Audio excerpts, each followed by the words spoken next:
How would you react if I told you that your own body has locked away deep within your cells under 7 metaphorical keys the incredible biological ability to recreate a damaged internal organ, or even fully regenerate a lost limb, just like a salamander naturally does? I know, or I imagine, that right now this sounds like science fiction to you, but within the research laboratories located at Tufts University, the pioneering biologist Michael Levin has already successfully managed to induce adult frogs, which by their biological nature are normally unable to regenerate lost limbs, to completely regrow entire legs. These newly formed appendages are remarkably sophisticated, featuring fully functional internal bones, intricate networks of nerves, and healthy muscle tissues that allow for normal movement. And the most incredible thing, thank you, of all is that he has done it without touching a single gene. For 7 entire decades, we have been living under a scientific dictatorship that constantly tells us we are slaves to our genetic DNA. They've told you that if your genetic code is marked, there's no turning back. And that if your code says cancer, you will get cancer. And if it says diabetes, you will get diabetes. They've sold you the idea that DNA is the master blueprint, the architect of your cathedral, and that's a lie. Today I'm going to show you that DNA is just a list of materials. They're like bricks. But as you well know, bricks don't know whether they're supposed to form a Gothic arch or a stone floor. And for that you need software, a conductor, which isn't chemical, it's electrical. And if your body doesn't heal, if the illness persists, it's not because your genes are broken, no. It's because the software of life has lost its voltage and the blueprint has simply become blurry. Get ready, because today you're going to learn how to hack your own biology to restore the architect's vision and give him the ability to work again. Before we actually dive deep into the complex software, we first really need to understand exactly what you and I are truly made of. Let's start with the basics, what you were taught in school, but no one dared to connect it to your health, and therefore no one explained what it really means for your life. All the matter in your body, your bones, your blood, that DNA we talk so much about, is made up of atoms. And consider an atom. As you already know, it is fundamentally made up of 3 distinct parts: the positive proton, the neutral neutron at the center, and the tiny electron, all orbiting around the nucleus. The proton has a positive charge and is at the center. It represents stability. The neutron has no charge and only adds mass. And the electron has a negative charge and orbits around. Well, pay attention to this. Life is the flow of electrons. And when I talk to you about those approximately minus 90 millivolts of cellular voltage, what I'm really talking about is the approximate amount of electrons your cells are able to retain. If you lose electrons, thank you. If you lose electrons, you lose charge, and if you lose charge, the atom becomes destabilized and your body's chemistry starts to fail. The cathedral, that is, your physical body, slowly begins to crumble.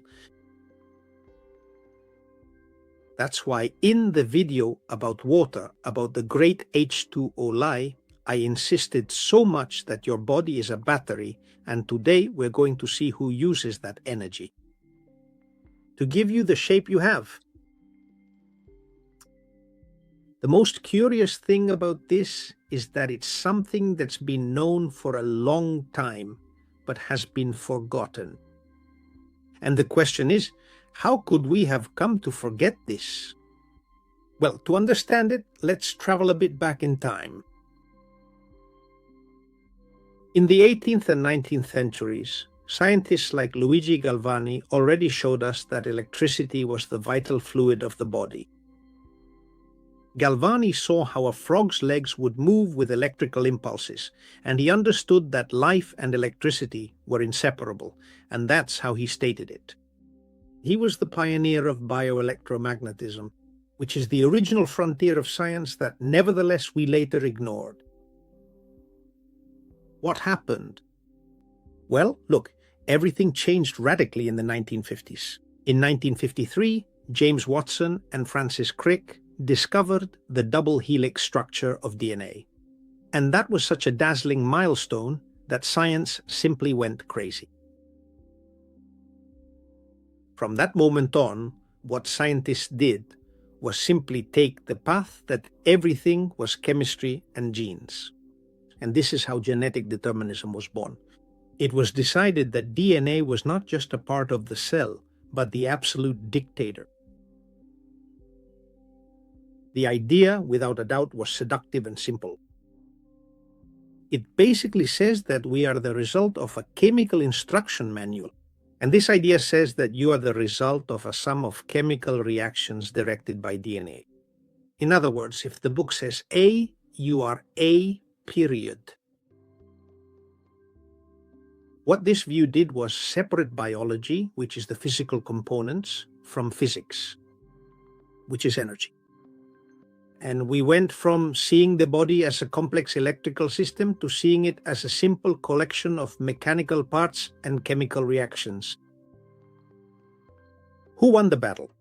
Reductionism did. Scientists became convinced that if we could read every letter of the genetic code, we could cure any ailment or disease. And they forgot that without electric current, the letters have no voice. The consequences of this approach have been disastrous, absolutely disastrous. For decades, we've been spending trillions of dollars searching for the cure to diseases like cancer in the wrong place. We are deeply preoccupied with the search for a broken gene, a fundamental mistake within the biological instruction manual. But cancer is actually a complex breakdown of essential electrical communication between cells. It's a cell that has stopped listening to the architect because it simply lost its signal. And I'll explain it to you. Back in the 1920s, before the rise of genetics, a visionary named Alexander Gurevich realized that this didn't fit at all, that chemistry wasn't enough. And he discovered that cells organize themselves by following energy fields. He called them morphogenetic fields. Gurevich knew that chemistry alone cannot explain form. And if you mix, for example, the ingredients of a cake in a bowl, you're not going to magically get a heart-shaped baked cake just by having the ingredients. You need a mold to get that cake to come out the way you want, in the shape of a heart. And that mold is the bioelectric field. In simple terms, the bioelectric field is like your body's invisible Wi-Fi. It is an intricate information map generated by the constant electricity of your cells that carefully guides the physical shape and the natural healing of your biological tissues. To help you understand the depth of what Horowitz and other electrical pioneers were trying to tell us, it's a network of data. It is not just energy pushing things. It is also fundamentally about information. While the wires in your house carry electricity to light up a bulb, the bioelectric field carries instructions. It's amazing. So that cells can know where they are, and not only that, but also what they're supposed to do. And all of this is generated in the membrane. Each cell is a tiny battery. And by maintaining a difference in potential, that is voltage, between its interior and exterior, which is the membrane voltage, what cells do is create a force field around themselves that affects their neighbors. It's like the body's GPS. And this field invites a stem cell and tells it whether it should become a piece of bone or a piece of skin. It's the blueprint that tells matter, you go here and not there. The bioelectric field is the electrical intelligence that tells your cells how to organize themselves so that you have a human shape, and not just a shapeless mass. Tell me you're surprised, because it really is amazing. But get ready, because there's much more to come. But for now, I want to pause for a moment so that you can fully and completely understand everything what I've just told you. I'm going to use the orchestra analogy once again, but this time with all of the historical nuance we just discussed together. Imagine a magnificent symphony orchestra. DNA is the musicians and their instruments. They are the ones with the physical ability to make the music sound.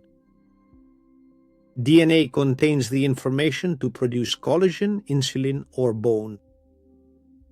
But without musicians, there is no music, and that's why DNA is fundamental, but it's not the boss, as we had been told.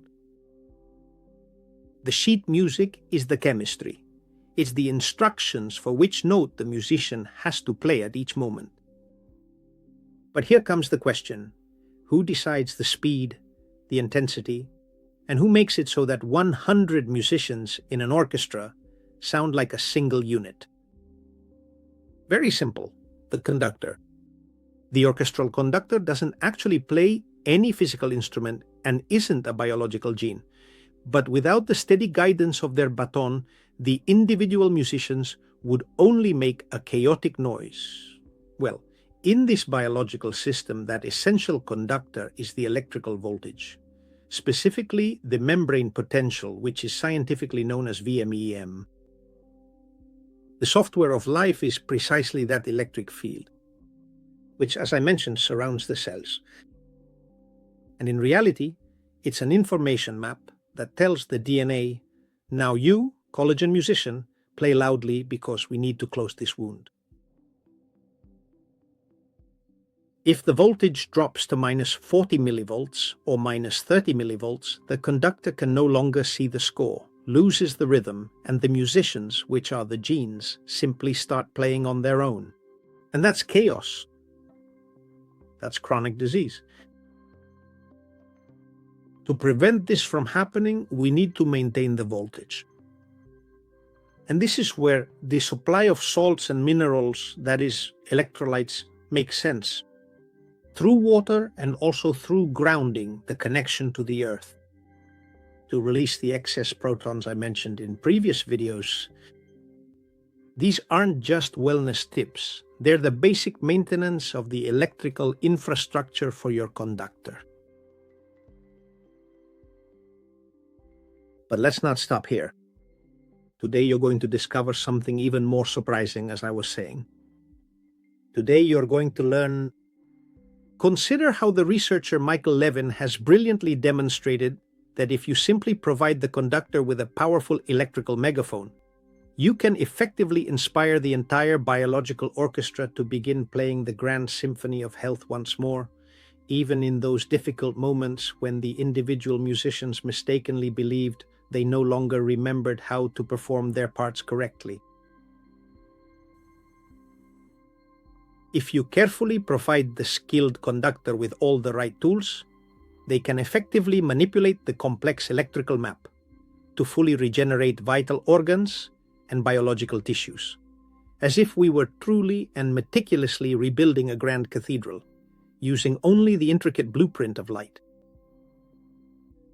While Watson and Crick focused on the physical hardware components, that is, the DNA molecule itself, Michael Levin has instead focused his attention on the underlying code that governs their biological functions. And so you understand who this Michael Levin is. He's one of the most fascinating figures in contemporary biology and also has an unconventional background. He was born in Moscow in 1969 and moved to the United States at a very young age. He's not just a biologist, he also has a background in computer science. and in artificial intelligence. And this dual perspective is what allows him to see cells not just as little sacks of chemistry, but as true information processors. He is currently the Vannevar Bush Distinguished Professor in the Department of Biology at Tufts University, where he also leads the Allen Discovery Center, he is also an associate faculty member at the prestigious Weiss Institute at Harvard University. He has published more than 430 peer-reviewed articles, which means his studies have undergone the most rigorous scrutiny by other scientists before being published, and his work appears regularly in the world's most important scientific journals, such as Nature, Cell, Proceedings of the National Academy of Sciences, and Trends in Cell Biology. In other words, Michael is not an armchair theorist, and he is not someone who doesn't know what he's talking about. What he claims about controlling the bioelectric field and the ability to regenerate tissues, he has demonstrated in the laboratory, literally hacking the software that shapes living beings like you and me. And to give you an example, his work on left-right asymmetry in embryonic development was recently described by Nature magazine as a milestone in developmental biology over the past century. Well, these are the key points, the core principles and ideas that define his work. First, biology is computation. Levin doesn't see the body, as I mentioned, as just little sacks of chemicals, but rather as an entire network for processing information. To him, cells are like mini computers that communicate with each other through electrical signals to decide what shape a body should take. Next, for him, it's important to understand the collective intelligence of cells. His major discovery is that cells are not just bricks that follow orders from a gene and line up next to each other. No. To him, and he has proven this, they are intelligent agents that work together. They work as a team, and the bioelectric field is the language they use to vote and decide. Here goes an eye, and here goes a leg. In this sense, the experiment with planarians, worms with two heads, becomes very important. This is his most visually striking milestone. Levin showed that by altering the electric field of a flat worm, he could make a second head grow where the tail should be. And what's fascinating is that he didn't touch the DNA. The worm's DNA still said one head, but the electrical map, that is, the software, said two. And the body obeyed the map. Two heads appeared. Next, another essential element is induced regeneration. He has managed to get frogs that were missing a leg to fully regenerate it simply by applying a patch that manipulates the ions in the cells. It gives them the instruction to rebuild, and in this, thank you. What is his central idea? He says and proves that DNA is like the list of materials, but the bioelectric field is actually the architect. And Levin has discovered how to talk to the architect to ask him to change the blueprints and do it in real time. This is incredible and fantastic. Levin is the one who makes sense of everything mentioned before. It is proof that if we understand voltage, we don't need to fix genes in an invasive way. We can give the body the order to heal itself, and it will heal. Get ready, because after watching this entire video, you will absolutely never look at a routine blood test or a standard medical X-ray in quite the same way ever again. Well, now we are finally going to start exploring the fascinating language of light. But first, let us take a significant moment to carefully analyze the specific context that we are currently missing. What exactly is the purpose of normal DNA within a living organism? Well, it's used to understand the problem. First, we need to understand the official function of DNA. Imagine that your body is a big construction company, and to build a wall or a hormone, you need workers and machines. Those workers and machines are proteins. Proteins are the ones that do everything.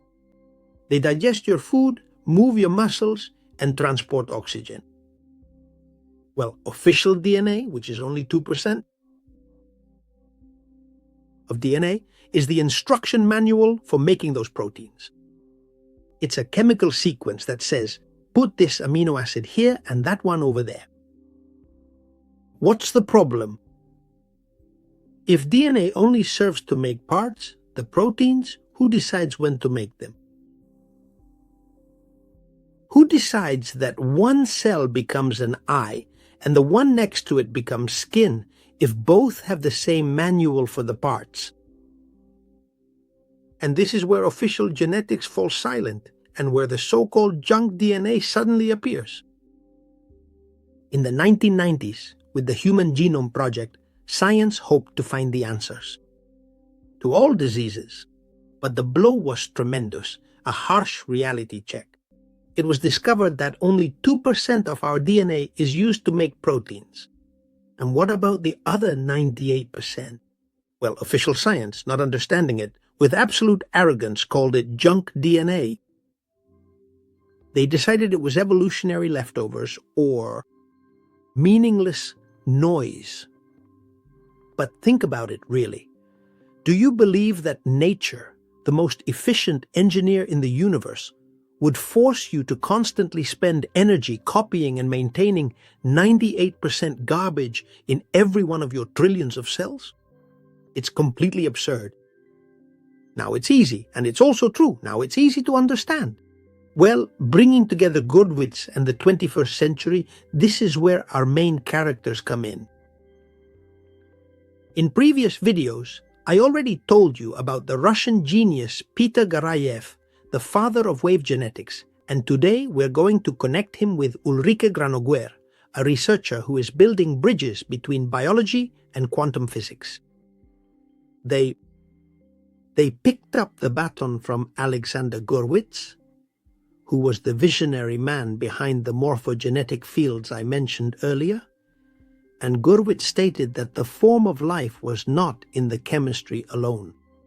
He realized this, and what Garayev and Granoguer have done is to discover that this mold for the cake, or blueprint, is written precisely in that 98% of DNA that was once called junk. And what they proved is that DNA is actually a language, in other words, pay attention, computational linguistics.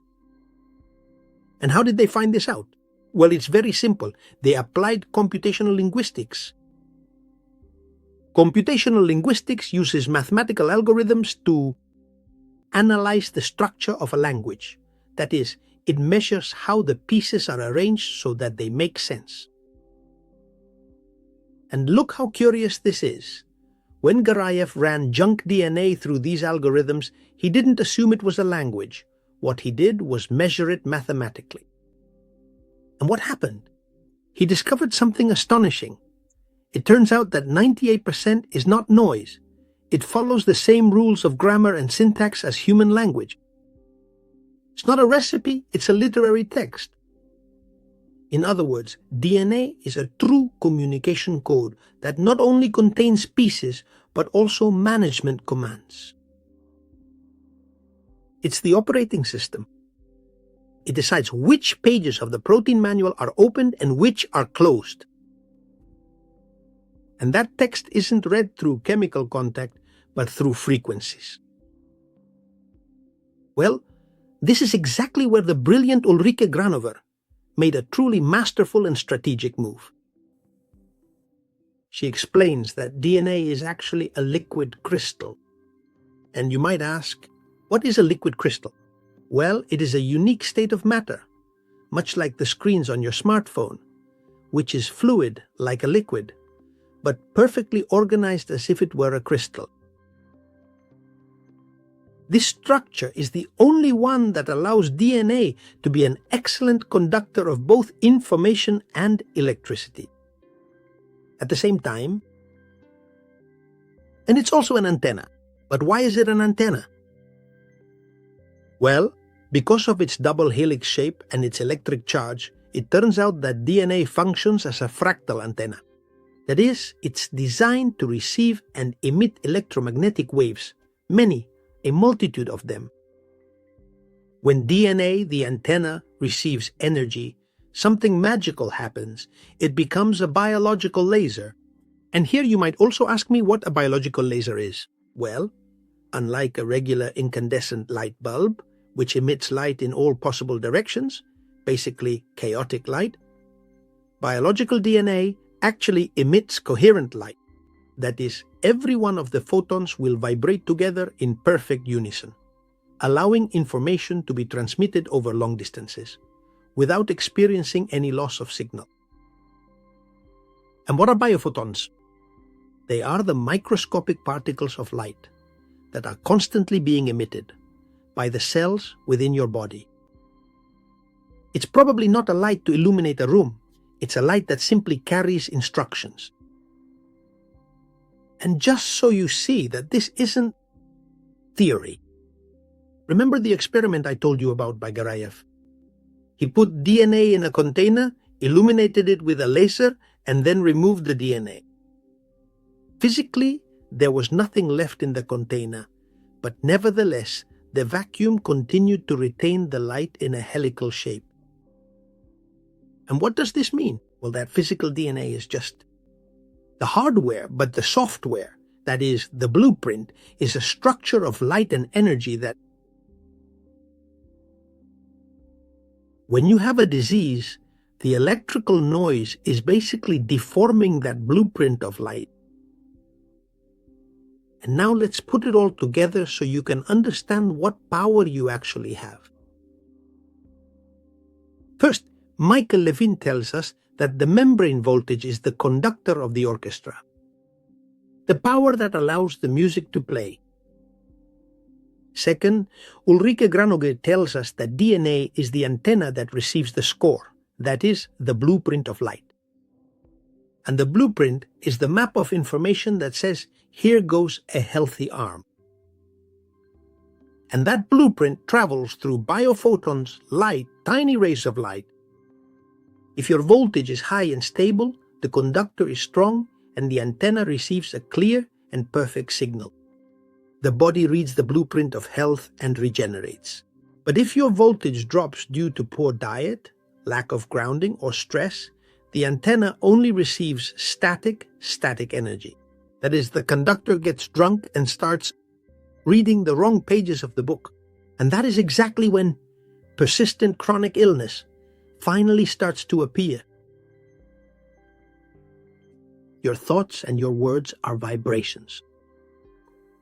Since DNA is a linguistic antenna, it can literally listen to and react to the frequencies you emit, and it changes which proteins are produced and which parts of the body are healed. And here comes the question, how do your words and thoughts affect the antenna? Well, I can imagine what you're thinking. You might say, Jose Maria, all of this sounds very poetic, but how could a word possibly change a physical DNA molecule? The answer isn't magic, it's called resonance. And there is a tangible physical connection, known as solitons. For a word or a thought to reach DNA, it undoubtedly needs a vehicle. And in physics, that vehicle is called a soliton. What is a soliton? It's a sound or energy wave that is so stable it can travel long distances through the water in your body without deforming or losing information. Imagine a perfect wave that crosses the entire ocean without breaking apart. Well, when you speak, you emit a frequency. Right now, I am emitting a frequency, and when you think, you generate an electrical pattern in your brain. These vibrations create solitons that surf through the structured water in your body and reach your DNA. And since DNA is a liquid crystal, it reacts to these waves or solitons and vibrates in sympathy. If the frequency it receives is one of peace, the DNA opens up and allows a part of the health manual to be read. If it is one of stress or fear, the DNA contracts and becomes silent. And Peter Garayev demonstrated this in a scientific way. He exposed plant seeds that had been damaged by radioactivity to two different types of signals. One signal, thank you, with random and meaningless noises. And on the other hand, a signal modulated with patterns of human language, that is, words with meaning and grammar. The result was astonishing. The seeds exposed to the noise died, but the seeds exposed to the words, that is, to the linguistic structure, were able to repair their own DNA and germinated. The DNA listened. It used the structure of language as a map to rebuild itself. I always tell you, our body is something wonderful. And this is where we connect with Michael Levin's voltage. Your thoughts are not ethereal. Every thought generates a change in your brain chemistry that alters your membrane voltage. A thought of gratitude. OPAD raises the voltage and stabilizes the bioelectric field. And with a high voltage, your DNA antenna is perfectly tuned to receive the blueprint of health. But a thought of fear or chronic anger drains the electrons that orbit around the atom. Remember that. And your voltage can drop to minus 30 millivolts. And in that state, the antenna starts to receive static, meaning the DNA text becomes unreadable for the proteins and the body begins to produce errors. Disease. Now, with what I've just told you, you can start to picture the whole image. And you are not a victim of your genetic inheritance. In reality, you are the user of an incredibly advanced biological operating system. Incredibly advanced. Your thoughts and your words are the commands you type on the keyboard, the frequencies or solitons. Your voltage is the electrical force that continuously powers and keeps the computer running. Your DNA is the antenna and the hard drive that processes those commands to build your physical reality. If you want to change your health, there's no point in trying to erase your genes.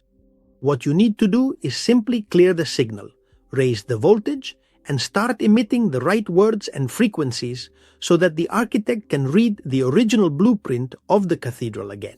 In the end, everything comes down to simple solutions. I just told you. DNA is the text, is the list of materials. But I would like, and I'm going to try, to help you visualize this with an analogy that I hope you'll understand right away. Just imagine a state-of-the-art computer. You have the metal casing, the copper wires, the silicon chips, that's the hardware. No matter how powerful it is, if you don't have an operating system, that computer is basically just an expensive paperweight. For the screen to turn on and display an image, you need microscopic things called gap junctions. Imagine that each cell is like a house in a neighborhood, and the gap junctions are the software you need. Well, in your body, DNA is the hardware. It's the parts, the physical components, everything I just told you about. And bioelectricity is the software.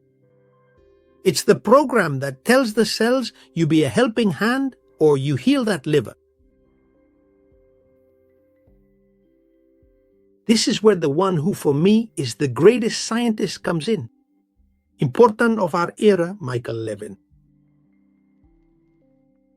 What he has done is demonstrate that cells are not just sacks of chemistry that bump into each other by chance. And I tell you this many times because that conviction has existed for a long time. What he says is that they are intelligent agents that communicate through an electrical Wi-Fi network inside your body. And what I'm about to tell you now is very likely to blow your mind because it challenges everything we've been taught in medicine up to now. Levin works with some worms called planarians. They are the great masters of regeneration. If you cut a planarian in half, the head regenerates a tail, and the tail regenerates a head. Up to this point, official biology would tell you, well, this is normal, it's in their genes, in the genes of the planarian. But Levin pulled a hacker's trick. He took a planarian, cut it, and while it was regenerating, he didn't touch its genes. He didn't use genetic engineering or modify its DNA. He simply changed the flow of ions, that is, the electric charge in the wound area. And to do this, he used some drugs that basically open or close electrical channels. And they're not complicated drugs, you can find them at the pharmacy. What was the result? The worm developed two heads, one at each end. And here is what is truly remarkably incredible. When Levin carefully cut that unique two-headed worm once again, this time, even without applying any kind of external electricity, brand new two-headed worms were born all over again. The conclusion is overwhelming. The worm's biological genes keep saying quite clearly that a head goes here. But it turns out that the internal electrical map has been completely reprogrammed, showing that the specific memory of the shape was no longer stored within its genes. Now the individual cells have developed an electrical memory that dictates the body should actually have two separate heads. In other words, the memory of your form isn't recorded in your DNA, it's recorded in your bioelectric field. And you might ask yourself, how do cells pass on that information if there are no wires? They do. They do it through junction tunnels, which are secret doors connecting the rooms of all the houses. And what this does is allow the whole neighborhood to function as a single organism. It's kind of like a constant group chat where they send notes about the voltage. They say to each other, hey, there's a piece of skin missing here. Start making collagen. Careful, in sector 4, the voltage has dropped to minus 30 millivolts. We're losing the connection. Michael Levin has demonstrated through his research that if you interrupt that cellular communication, the cells completely lose track of what they are supposed to do, and the overall shape is lost. But if you keep the channel clear and at the right voltage, that is, around minus 90 millivolts, which is the foundation of your health, the body knows exactly how to repair itself. And this isn't just for worms, it's the future of your health and mine, of course. Induced regeneration. Levin has managed to get adult frogs to regrow complete legs. And frogs by nature do not regenerate legs. That is, they're not like those worms I was telling you about. They're like us.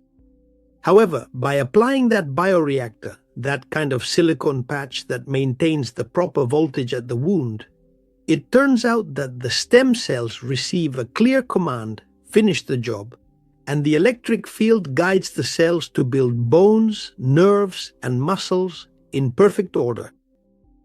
And here comes the lesson. The most important one about cancer. Levin has shown that a cancer cell is simply a cell that has disconnected from the body's Wi-Fi. When its gap junctions close, the cell no longer receives instructions from the electrical map and simply becomes blind to the community, believing itself to be an independent organism. And so it begins to grow uncontrollably in order to survive. It is a cell that has forgotten it belongs to a human being. In other words, cancer is essentially an electrical amnesia. When its gap junctions close, the cell loses the memory that it belongs to a human body. It becomes blind. to the electrical plane and starts acting like an independent organism. Well, what's astonishing is that Levin has managed to reverse tumors in embryos simply by re-injecting the correct voltage into those cells. He didn't use chemotherapy to kill them. What he did was use electricity to remind them who they were. By re-injecting the correct voltage and restoring their voltage to about minus 90 millivolts, the cancer cell regains its memory and reconnects to the group chat. It stops dividing and becomes a normal cell again. Do you now understand why I keep insisting on voltage in each of my recent videos? Your health is not a genetic lottery. Your health is electrical coherence. If your voltage drops, the map becomes blurry. And if the map is blurry, the architect gets lost. And if the architect gets lost, disease or chaos appears. While your biological DNA is indeed the fundamental hardware, you actually have significant control over the internal software. And next, I'm going to present you with a brief but comprehensive series of practical tools so that you can start increasing that electrical voltage and effectively clearing up your antenna signal starting right now today. And to make sure you have no doubts, what we're going to do is put side by side what we've been told all our lives and what the science of Michael Levin and Ulrike Granover is showing us today. If you're watching this and you want to understand why your health isn't improving, pay attention to this paradigm shift. And here I want to be very clear with you. This is not a personal opinion, nor is it an alternative theory. All of this, as I have already told you before, is based on rigorous, current, and well-established scientific research. Like the ones I've been explaining to you, for example, in the case of Michael Levin. Notice the differences. About DNA. While the old view says that it is the absolute boss and the architect, current science shows us that it is the list of materials and the antenna that receives the signal. About your role or mine. Before, they used to tell you that you were a passive victim of your inheritance. And today the data shows that you are in control, you are the programmer of your own software. About disease, where before a chemical or mechanical failure was sought, now we understand that what exists is a communication failure. Electrical. About cancer. It is no longer just a gene that spontaneously malfunctions by accident, but rather a cell that has lost its connection to the system of the body's internal Wi-Fi. And regarding the solution, it's not just about chemical patches, pills, or medicines. It's about recovery. Recovering your voltage, bringing it closer to minus 90 millivolts, and being able to clear the signal. As you can understand, the difference in approach is enormous. In the old view, you were a passive spectator waiting for an external drug to fix a gene. And in this new vision, which is backed by cutting-edge biophysics, you have the control. If the problem is software and voltage, science is already showing us how that program works. It means you actually have the ability to intervene. You don't have to wait decades for medicine to change in 10, 20, or 30 years. Not at all. You can start working on your voltage and the quality of your signal, starting today. Just think about it. If cancer is an electrical amnesia, then healing is simply reminding the cell who it is. And what do you need for that? Energy. You need coherence and you need the right tools. Nothing more. I know that today I have probably blown your mind with a ton of new information. That is why I really want us to pause now and connect these different points together. because this is exactly where you regain true power over your own health.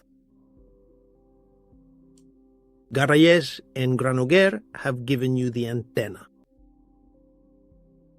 Your DNA is a receiver of quantum and linguistic information.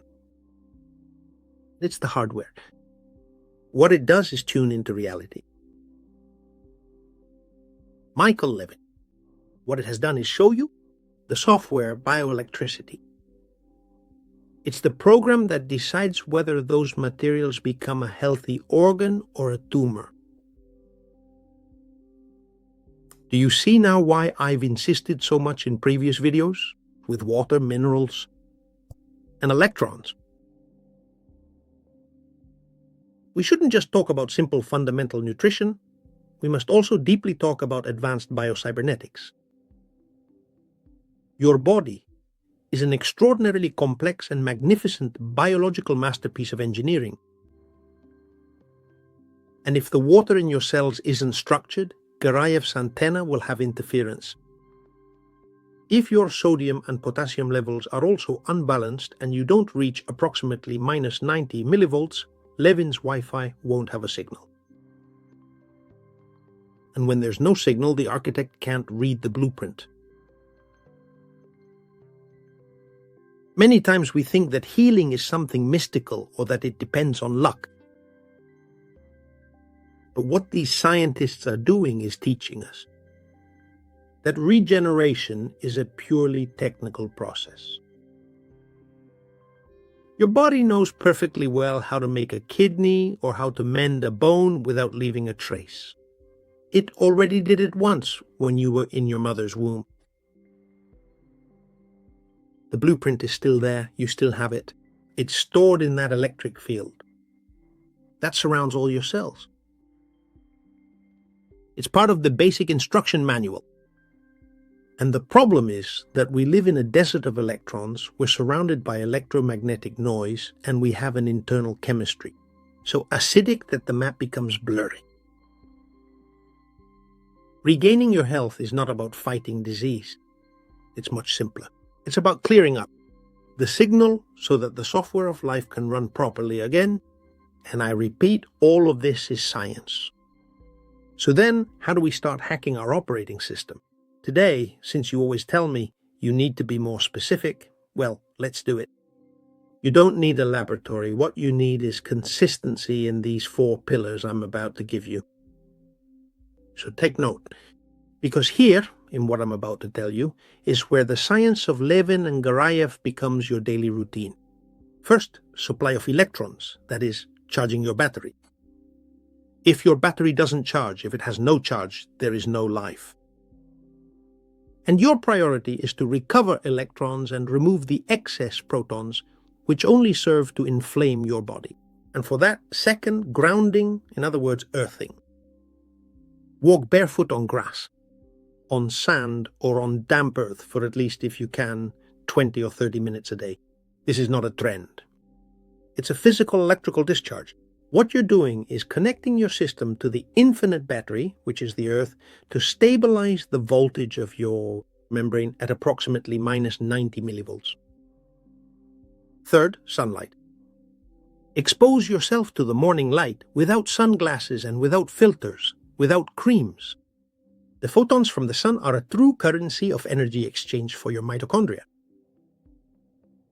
Your DNA is a fractal antenna that needs a liquid crystal to transmit. And if the water in your cells is dead, the signal won't get through. Therefore, structure, thank you, your water. If possible, don't drink tap water directly. Before drinking it, shake it, create a vortex, or leave it in the sun for a few minutes in a glass bottle. This is if you can't get isotonic water. Fifth, cellular hydration. Add a pinch of quality sea salt or Himalayan salt to your water. I use Celtic salt or salt from Brittany. Remember that electrical conductivity depends on the water having minerals that carry the signal. That's what promotes conductivity. Without salt, water is actually an insulator, but with salt, it's a great conductor. Next, take care of the cleanliness of the signal, meaning clean up the noise. We are surrounded everywhere by frequencies that pollute our bioelectric field. And we have to. We have to protect that internal Wi-Fi I told you about from external noise. Try to disconnect well at night. Turn off your home router if it's near your bed at night and leave your phone outside the room or put it in airplane mode. Your unique bioelectric field essentially needs the deep silence of the night to be fully able to run its complex self-repair program without any outside interference. Next, the language of solitons. Take care of your inner dialogue because DNA listens to the grammar of your thoughts, even if you don't believe it, and avoid, for example, using the possessive when talking about illness. Stop saying my illness or my pain.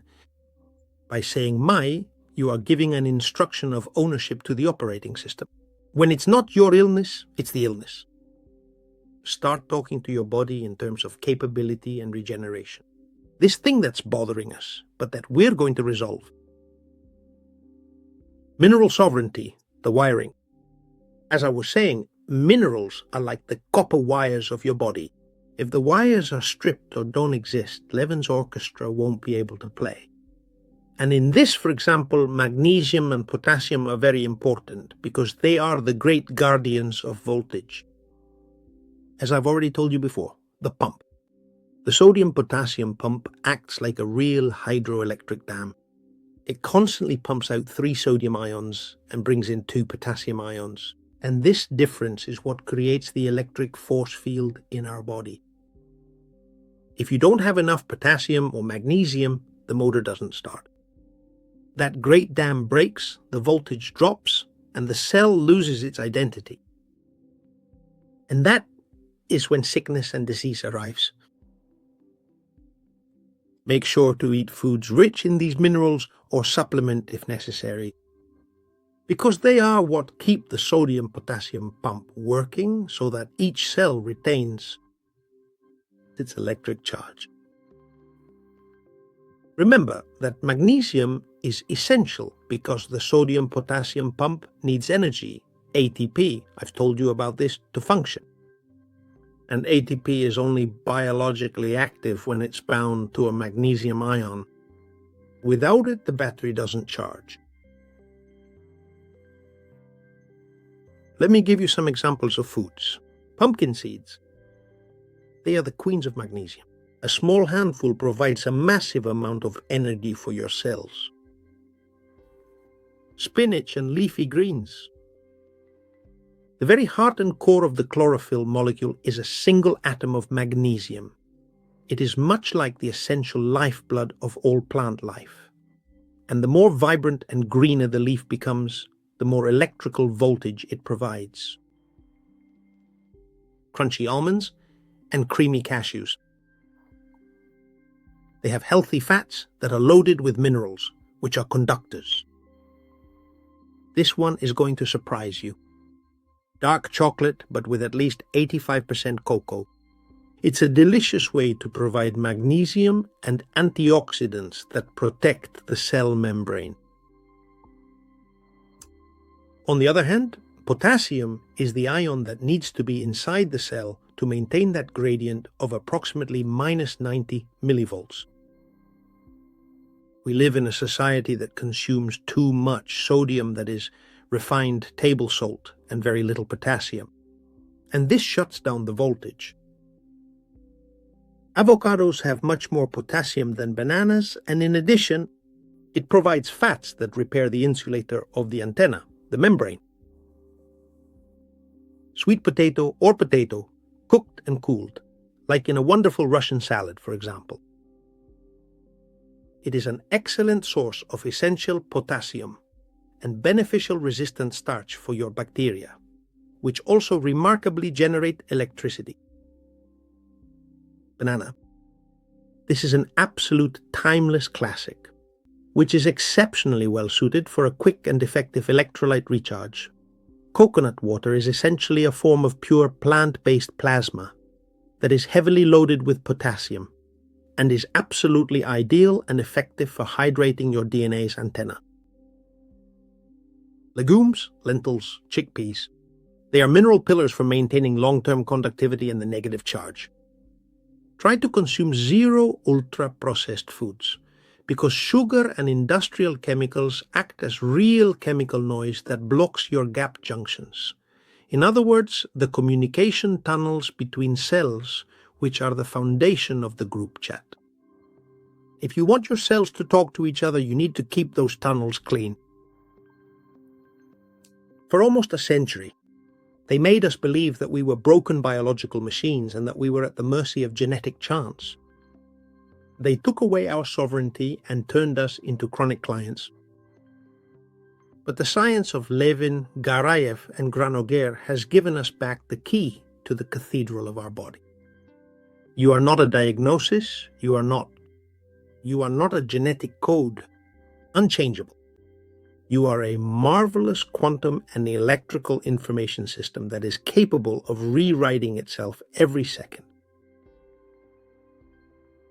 The next time someone tells you that your illness is genetic, be elegant and smile. Now you know that the gene is just the brick, but you have, thank you, the control of the architect, of the software, and of the voltage. Health is not something that happens to you, it's something you tune into. Start raising that voltage today. Clear your signal and reclaim your sovereignty, because the architect is waiting for your orders to return, to build the symphony of your health. Today, we have gone very far. We have traveled from the quantum vacuum and the light of biophotons to the incredible regeneration experiments of Michael Levin. And we've done it for only one reason, so that you understand that you are sovereign. Never allow anyone to convince you that you are a defective machine, doomed by your own genes. Your inheritance is not your destiny, your coherence is. Your physical body is not just a simple set of spare parts. It is a true, vibrant electric temple that actively responds to all the information you give it. And if you want this invisible architect to keep working on your cathedral, always remember this: the 3 pillars that today should have changed your view of the world. First, maintain your voltage. Without electrons, there is no message. The sun, the earth, and living water are the fuel for your conductor. Second, clean your antenna. Your DNA reacts to frequency, your internal dialogue. And your environment is the language that programs your biology day by day, and every second, trust the software. Give your body the right terrain and energy, and it will do the rest. It knows how to heal. It has done so many times before. It just needs you to stop interrupting the signal. And before you go, I'd like to ask you for something. If you feel that what we've discussed today has been useful to you, and you think this knowledge could help someone else understand their own biology in a different way than they have until now, you would be doing me a big favor by sharing this video. My singular objective is for more and more of us to fully comprehend that our personal health truly lies within our very own hands. That it's not something you buy at a pharmacy, but something you cultivate from your own bioelectricity. Thank you for joining me on this amazing journey of reconstruction, of your own cathedral and, of course, of mine as well. And now that you have the blueprint and the energy, there's only one thing left to do. Go ahead. Always forward. And you know, I'll read your comments.